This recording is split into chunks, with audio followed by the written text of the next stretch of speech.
Welcome into room 442. The World Cup is officially over and the holiday season is now finally creeping in. Albert Vartanian, Mikey Singh, James Sharman, Sarah Pararia. James, Christmas is around the corner and I feel like I've not even had a moment to even think about I know. this World Cup. I'm still kind of decompressing from that final. I'm feeling pretty festive, Yeah. to be honest with you. You know, it's a long World Cup. You know, it was a whole month, games crammed in, and it all just kind of, ended with that great festival of all things wonderful in football. So I'm happy, but it was a long, I won't call it a grind. Those 5 a.m. games early in the first 2 weeks in general were kind of not tough because you're watching football, right? But they were demanding, put it that way. I miss them. I miss them. But 4 games starting at 5 until 4 p.m. and it was just like a lot of information you were consuming is what I felt. And It was constant. nonstop football. Right. Nonstop football for a month. And as great as it was, it does feel like a blur. And Christmas was kind of in the back burner, but now it's here. We're playing Christmas music in the office today. We're getting festive. Well, let's talk about this World Cup. We weren't able to talk about the final, which we will today, just in the sense of how exciting it was. But firstly, I want to ask you guys, is this World Cup still tarnished for you, Mikey, with all the controversy that happened, the build up to it, the concern of whether it should happen or not, and then obviously the things that happened throughout? Is there still a bit of a black cloud over it when you look back? I think inevitably, yeah, because that was sort of the feeling that we got heading into the World Cup and the feeling that we're going to take away from this overall World Cup. But what I will say is Lionel Messi was the happiest person that it played out like that. The second happiest person or people was FIFA, because that's how most people are going to remember this World Cup, I believe, is Lionel Messi's first triumph. Yeah, I mean, the football always, at least for us who care so much about football, it always speaks louder than what's going on. That's just the honest truth, right? I mean, there's always going to be a black cloud over what happened. But I think 10 years down the road, you're going to think about the football. This was far from a throwaway tournament in terms of quality of football. It was unbelievable, right? And it ended in the way that, if you were to storybook something or a fairy tale, this is how it would end. So we'll always remember this World Cup as Messi's World Cup, but it'll also be, but it was in Qatar and innocent people died. But I think we also, we have to be careful with that, because if you look back to the 2014 World Cup in Brazil, there was human rights issues. Construction workers died. People were living in slave-like conditions. 250,000 people were getting eviction notices. But no one ever talks about that. We talk about Germany beating Brazil. We talk about Messi losing the final. So these things will always happen. And I think, unfortunately, this won't be the last time we'll face something like this because of FIFA. Yeah, I mean, listen, the world sucks, right? In many ways. And often sports transcends that. And with World Cups, that inevitably happens, right? I mean, if in 3.5 years' time, when it's in North America, we could be pointing fingers, a lot of fingers, at many, many issues in North America, right?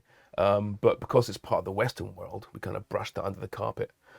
So for me, I think you're right. I think we'll remember this as Messi's World Cup, but we have to always remember just how we felt when it kicked off. It was uneasy, right? I think we all felt a little bit uncomfortable about where it was, the issues in that country. What I did discover, though, for myself was that this Winter World Cup, although not ideal, I think it wasn't the worst thing in the world. I didn't mind it as much as I thought I would.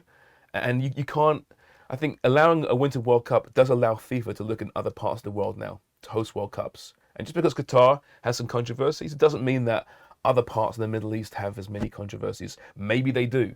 But there's a reason why you can now have a World Cup in the winter. It does work clearly, because we're celebrating this great amount of football and what happened there. But I think it's in that regard, it was a success as far as opening our eyes a little bit that, you know what, I prefer a Summer World Cup, sure, but I can handle a Winter World Cup every now and again.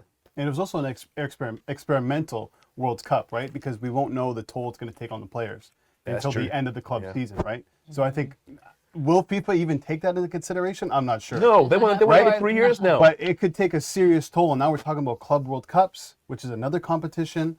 When you look at it now, players are going to have minimal break. I mean, maybe 3-4 weeks off until football starts again. All right, let's look a little bit, though, to the final. I know you wanted to talk about this yesterday, but we had so much to discuss. But the final itself was so exciting. And I think my question is to to everyone, how can you not love this sport? You know, we always hear there are people that they don't like football, and that's, you know, just how they feel, and they think it's boring, and I can't even comprehend that, because Mikey, you were saying that this was maybe the best final that we had ever seen. But when you watch, and Noor was kind of saying the same thing to you, she was watching it and she was really like feeling how exciting it was, how much emotion was brought out. But to those who maybe don't have the passion and love for Because football, they're watching this show. Yeah, They're exactly. definitely watching this show. what do you have to say to those people? Like, it's tough to make that that argument because that was literally such a. It could have been the best football match I've watched, based on the narratives and all the storylines building up to that match and how it played out. Watching the Europa League and the Europa Conference League. Whoa, take it easy. I don't know how I can make that sell to a casual fan. Listen, like, I wish we could watch matches where there is this figurehead and a guy like Lionel Messi going up against another figurehead like Kylian Mbappe week in, week out. But the reality is that's just not the case, and that's what makes the World Cup so special, because you have moments like these and opportunities like these where top guys can go against top guys there. And you know, I can't wait for the UEFA Champions League. When it starts to wind down, you'll start to see some of those matchups. So for games like that, yeah, I think everyone should buy into that because it's such a spectacle. But I don't put anyone at fault for not buying into the weekly grind like we do it. But it makes it more special for us. Yeah, like Mike said, everyone has their preferences, right? Like, I'm not going to sit there and watch Ronnie O'Sullivan shoot a 147. Well, you should. I should. Have you tried?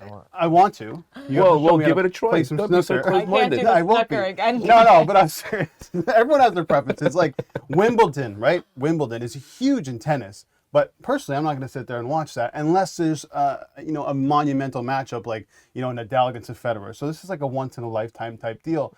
And I feel like a lot more casuals tuned in to the football because of what was happening. I mean, James, you mentioned this when we were at the bar watching the final.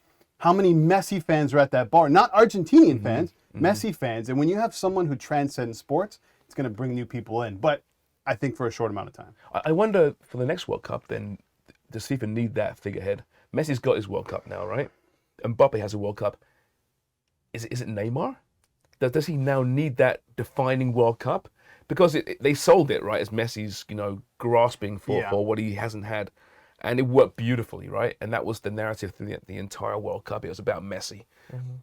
He's got it now. I think Neymar could be that guy, but is he as likable as Messi? Is he also going to be playing? Because there were rumors before the World Cup that he was saying this is going to be his last tournament. It's so hard to make these comparisons. Mbappe. Because, Yeah. Well, Messi's he's got one, though. You know what I'm saying? Messi's a Erling once-in-a-lifetime guy. Maybe Haaland. Yeah. There's no other Messi or Ronaldos. Like There aren't. You're right. Well, maybe it's Ronaldo if he's still playing. Maybe it's Messi and Ronaldo. Yeah. Right? Alphonso You're right. Davies? Yeah, in Canada, But it's a good point, though, right? Because we're in this time, this era of football fandom where you have Messi and Ronaldo for the last 15 years. We've never had that before. In world football ever, we have two players playing at the heights of their ability at the same time who could be considered the greatest of all time. You know, the next era, the Mbappes, maybe the Haalands, they're going to be great players. I don't know if they're going to be considered the greatest of all time. Yeah. And will they have that longevity Yeah, longevity, yeah, based exactly. on all these fixtures, right? It could change. It could. I love seeing it, though. The conversation, the argument. This is why we love football. And I'll leave you guys with this who don't believe it. Football is the most beautiful and healthiest sport. Don't ever doubt that. Who said that? Diego Armando Maradona. Healthiest. I was going to say Infantino, but no. No. Okay, guys. We'll be back talking more World Cup recap, so stay with us.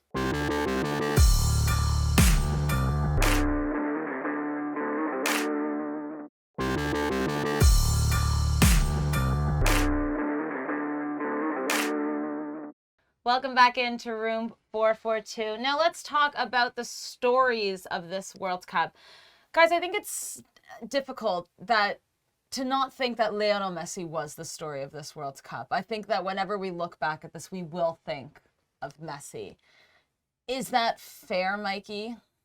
Is there anything really out? I mean, of course there are other stories, but the initial thought has to be Messi winning a World Cup.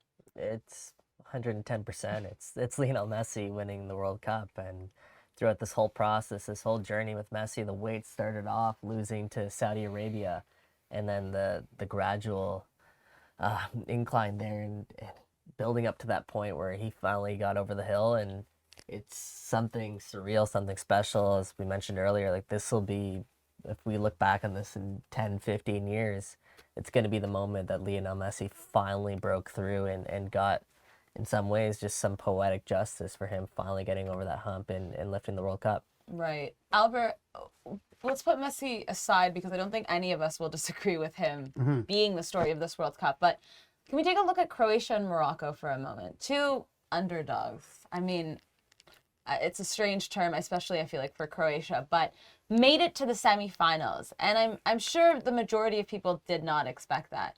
They were huge stories of this World Cup, both teams. Yeah, I think for me, Morocco stands out a bit more than Croatia, and that's not taking anything away from Croatia. They're fantastic, but we know that Croatia have a very good team. There's a reason why they've gone to the final. There's a reason why they finished third place. But Morocco really came out of nowhere. Well, at least for me and Mikey and James, not so much Sarah. You were talking Morocco from the beginning, so I'm going to give you a ton of credit for that. But no one expected this type of run. And it wasn't by fluke, which I love so much. It was by hard work, the best defensive team at the World Cup for a long time. You had so many storylines. You had off the pitch, you had Moroccan players' moms coming on the pitch and dancing with their players, and you just saw the joy of that country. And it wasn't just them that fell in love with the team; everybody fell in love with the team. So if I'm looking at faces, it's Messi, but right next to that has to be Morocco. Yeah, I think you're right. I mean, we've been waiting for that African team to break through in a World Cup, and it hasn't happened, right? You've had Cameroon or Senegal having moments, but no African team made the semi-finals before. And they did it legitimately. It wasn't like they had a weak run. You had to get through Croatia and Belgium in your group, in Canada, of course. And then you have Spain, and then you have Portugal, and then Croatia. I mean, that is a tough draw to get through it and to deserve all those results. Even when Portugal was pushing them deep in that game, and throwing everything at them, they held strong. The resilience, and of course, in the end, that cost them with the injuries and the fatigue. But yeah, they were brilliant. I mean, for me, I was saying for a lot of this tournament, they've become the face of this tournament from day one. I know it's 0-0 against Croatia, but they played for a defensive team, they were so sexy to watch. Yeah. Right? Because it's the way they played and the way they countered. Yeah. It was just brilliant. I love them, and seeing the scenes from back home in Morocco, how the whole country embraced them, that was football right there. It's funny you just mentioned, I kind of forgot they were the first African team to make the semifinals. And I was just thinking, what team?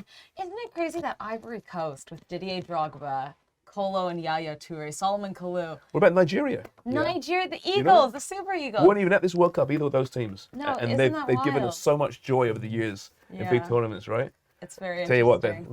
then, when they figure it out, Africa, watch out. Yeah. Morocco's never won an AFCON either. Yeah, So this could they got be knocked their- out by And Egypt. Senegal would have been a complete different team with Sadio Mane, Yeah. That might be a team we'd be talking That's about gonna right be now a if he good was there, tournament. right? That's gonna be a good tournament to watch. Mikey, one of the big stories, obviously, for us here in Canada, it has to be Canada going to the World Cup. I know that when I say that, it seems like it was ages ago now because, you know, they did get knocked out in the group stage, which was now weeks ago, but it was epic for Canadians. It was so special. I remember, you know, in this office we watched the Belgium game, right? And really feeling so excited about this national team because they did show us that gap really wasn't as big as we probably thought it was heading into the start of this tournament. And they played some exciting football. There were some exciting moments along the way for this men's national team. And what I'm really excited for is what's to come. What's this men's national team going to look like in the next 4 or 8 years? You know, it was so important for them to go out there and get their feet wet. But now it's about taking that next step. And it's about, as John Herdman's come out and said, it's about acquiring the next dual nationals, the next players who are going to want to now play for Canada. And now there's a pathway and an opportunity and a blueprint that exists that Canada, hey, has gone to a World Cup. We can be seen as one of potentially, you know, the top 32, I guess now top 48 nations in the world that are going to be at World Cups consistently. So that part's really exciting about what's to come with this men's national team. And yeah, you know what, 36 years since Canada last played in a World Cup, that's special, and I am gonna remember it for that as well, for sure. Yeah. I want to really quickly as well talk about faces of the World Cup. again, I think, of course, it will always be Lionel Messi as the face of this World Cup. Mbappe, no one will forget how well this guy played, the goals he scored for France. But Albert, who, besides those two, maybe the obvious ones, who was the face of the World Cup for you? This is kind of a bit of left field, but Right. Wout Weghorst. Honestly, You were actually going with that. that I thought you game. were joking. No, that game against Argentina was, guys, it was unbelievable. No, you're right. Yeah, We you watched know it what? together. We're going I back. love this pick, actually. This guy comes off of the bench, and this is a player who played for Burnley. He played in the Bundesliga. Is now playing. Oh, I forgot it now. Do we know? Besiktas, he's somewhere. Besiktas, I believe. Besiktas, Yeah. yeah. Besiktas, yes. Besiktas. Comes off the bench, scores in the 83rd minute with a beautiful header, and then 101st minute against Argentina to tie the game. Fantastic set piece, scores 2 goals. He was in tears on the ground crying. It didn't work out for the Netherlands in the end, but I just thought that was an unbelievable story for a player who wasn't even starting for Holland. Wouldn't even get a sniff into that 11, and he comes on and makes such a big impact for that country. So a bit of out of left field. It's not Messi, but I think the Dutch will always remember that moment and they'll remember him. Mikey, what about you? Who was the face, or one of the many faces? Yeah, I got to give some love to Luka Modric. This probably his last World Cup match for Croatia, and just another spectacular story. Albert already touched on it earlier, but what this Croatian team accomplished when everybody wrote them off, everybody decided to say, you know what, this team's probably over the hill once Old. again. They're old, and Luka Modric still finds a way to play such an integral role for this Croatian national team. He's going to be a footballer I think a lot of people are going to miss, and I've said this in the past, and I think he'll go down as potentially one of the top 3 midfielders of our generation that we were able to watch. James? Okay, I'll go with Mikey's second choice, which was going to be Amrabat, of course. I mean, because he was just absolutely brilliant. I mean, you could pick a few of those Moroccan players, and what they left on the pitch each day. Hakimi was superb, Anahi was incredible. Bono in goal made some enormous stops, right? But Amrabat, his engine was just incredible. He was everywhere, and he's been linked with some big moves to some big clubs. So he stands out to me. But looking to the final, I mean, Anton Griezmann, who actually, in fairness, Albert was ranting about all World Cup, actually really evolved into one of the top producers in this World Cup in a brand new role in midfield. It's Anton Griezmann, who's been kind of, on the downward spiral the last couple of years, but showed in a different position he can be a world-class player once again. He stands out to me as well, and Jude Bellingham. But Yes. biased. So how many you got? Great. All of them. Yeah, I know. Great. How about No, you? they were great shouts. I had Amrabat in there, Griezmann as well. I need to give some love to Julian Alvarez. I'm very excited to see what's going to happen with him actually now at Manchester City. I think that's the biggest thing because he came into this Argentine squad and really cemented his name, scoring goals, replacing Lautaro Martinez as a starter, and now going back to Manchester City with Erling Haaland. Guardiola is there. Guardiola's living the best life. He's so happy with all these players he has, but I'm very excited to see if he really becomes one of these starters for City because he had a tournament, and I Yeah. think he deserves it Hopefully he has the legs to play as much as possible. all. They're back home now. Interesting though, the Serbi, Brighton's manager, said that Alexis McAllister is going to have 2 weeks off. Yeah. 2 weeks Well, holiday. So I they're wonder all how in- many of these players are going to have some time off now. I That's think a the great point. the Argentine national team are back in Buenos Aires now, and I Yeah. think they're all going to be there for the entire holiday season. Well, McAllister's a great name, actually Yeah. mentioned there as well. A guy that no one in the world would have said this guy would be one of the top 3 or 4 players at this World Cup, and I think he was. Yeah. He was brilliant for He was Argentina, right? fantastic. And now he's going to be a superstar. And Brighton's already saying, no, we signed him to a new contract in October, Yeah, right? yeah. He's going nowhere unless someone comes to us with the Yeah, right they'll money, get a right? nice But pay. what a player he is. There was a bunch of faces early on in the tournament too. Cody Gakpo, which Yeah. Rizzo Right. Doan. 3-3, and everyone was like, "Oh, this is the Japan. guy. Netherlands can do it." So No, there's so many guys. We could talk about this all day long, I'm sure. But when we come back, I'm going to ask everyone what their favorite moment of the World Cup was. So stay with us. We'll be right back.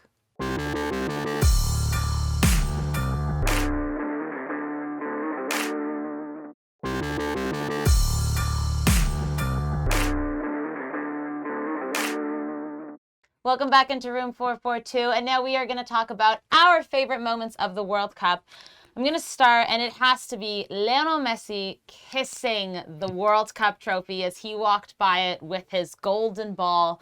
This, to me, was the fact that he wasn't even crying either. It was just pure happiness, pure just relief almost. I don't know. The emotion on his face was so great to watch, and also I think a long time coming. Can we go back to that wide shot actually very quickly? Okay, I don't want to make fun of him, but one of my favorite moments was seeing poor Mbappe being forced to stand there. Look at the They have to do it every poor World guy. Cup, though. We see this. Every World Cup we see It's this. so unfair. It is unfair, but no, It's sadly hilarious. Messi was in that position though, right? Yeah, he was. Yeah. The ball. That's what I mean. Everyone has to do it. So for me, kissing the trophy, loved it. Albert, moment of Well, see, I screwed up my moments. So you asked me about the faces. I said Wout Weghorst. Which was that hilarious, my too. moment. But I'm going to stick with it. Wout Weghorst, one of the faces of the World Cup. But I'm going to change my moment off the top. I'm going to go Emiliano Martinez with that save on Kolo Muani at the end. All right, that Right? was, yeah. All the credit will go to Messi, obviously. But that save, essentially, if you think about it, won them the World Cup. Because Yep. without that, the game's over. That's 121st minute, I think. I suppose it's better than Wout Weghorst. Yeah, it's debatable. Mikey, what about you?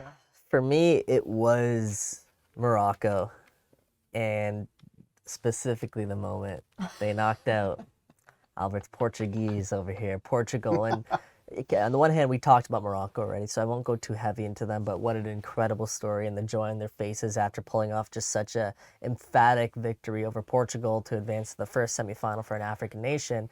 But on the other hand, it was watching Cristiano Ronaldo walk off the pitch in tears. You know, kind of sad because he's been neck and neck with Lionel Messi for so long in his career, and it doesn't really feel like that at this point. And obviously the build up to the tournament with him doing his whole interview with Piers Morgan, having his contract terminated by Manchester United. What a disaster. The spotlight was on Cristiano Ronaldo heading into this tournament, and unfortunately, it didn't end in the way that he wanted. So, yeah, for a lot of different reasons, it was that game in particular I'll remember. Yeah, absolutely. What a game that was, too. And Nesri, the header. Yeah. James, what about you? All right, I'll go with my adopted home, Canada, and Alphonso Davies' first goal for Canada at a World Cup. We were all at bars watching that game, and the energy was just incredible. The noise was incredible. Finally, he gets his head to the ball. He missed a penalty in the first game, of course, and that moment is here. And someone has had to answer these idiot non-fans for years saying, "Hey, Canada never scored a goal at the World Cup. They suck." You know, shut up. Shut up. All right? Now we have the goal. You can just go away into your cave and come back in 4 years from now, okay? Thank you, Fonzie. Thank you. There Yeah, I you- love that. I love that. Hearing it from James Sharman. Thank you, Fonzie. Gentlemen, all really beautiful moments. There were so many, though, that we could talk about. That's it for our show today. We have so much more football coming up because, guys, guess what? Carabao Cup is coming. Premier League is starting. It is You just not said that. ending. So we will be here keeping you guys posted with all of the football and looking at the year in review as well. Thanks so much for watching.